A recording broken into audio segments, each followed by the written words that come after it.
আমি তানসিন মাহমুদ। আমি আমার ছোট ভাই হঠাৎ করে 2 তারিখ মঙ্গলবার ওর একটা ইপিলিপসি সমস্যা থাকে। ইপিলিপসি সমস্যার কারণে ও অসুস্থ হয়ে পড়ে। প্রায় 4:30 থেকে শুরু হয় খিঁচুনি সমস্যাটা। 4:30 থেকে আমরা প্রাইমে আসা পর্যন্ত 18 বার ওর খিঁচুনিটা করার পর ও একবারে সেন্সলেস হয়ে যায়। ওই অবস্থায় আমরা প্রাইমের নিয়ে আসি ইমার্জেন্সিতে। ওরা আইসিইউ শিফট করে। এরপর আজকে 3 দিন যাবৎ সেবা এখানে চলতেছে এবং ডাক্তারদের ফলো আপও খুব ভালো ছিল। এবং আমি কিছু ক্রস চেক আপ করছি।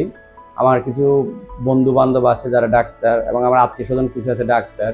ওদের কাছ থেকে মানে ওর প্রত্যেকটা সেবার ফলো আপ আমি নিয়েছি। ও কীরকম সেবা পাচ্ছে, সেটা কি ঠিক মতো হচ্ছে কিনা ওর ট্রিটমেন্টটা। তো আমি ওদের কাছ থেকে জেনে দেখলাম যে না, ট্রিটমেন্টটা প্রপারলি হচ্ছে এবং সে মানে যথোপযুক্ত সেবাটা পাচ্ছিল। আল্লাহর রহমতে আসলে সব কিছু আল্লাহর হাতে। আমরা আমাদের চেষ্টা মাত্র করছি। 3 দিন পর আজকে সে সুস্থ।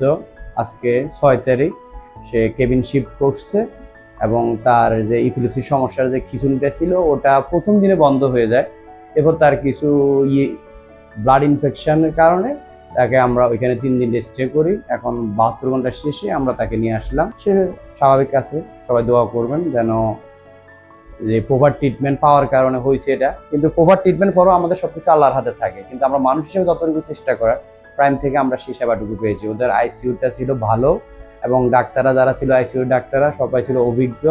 নার্স, ডাক্তার, স্টাফদের মনোভাব এবং তাদের আচরণ, সেবার মান খুব ভালো ছিল, প্রশংসনীয়।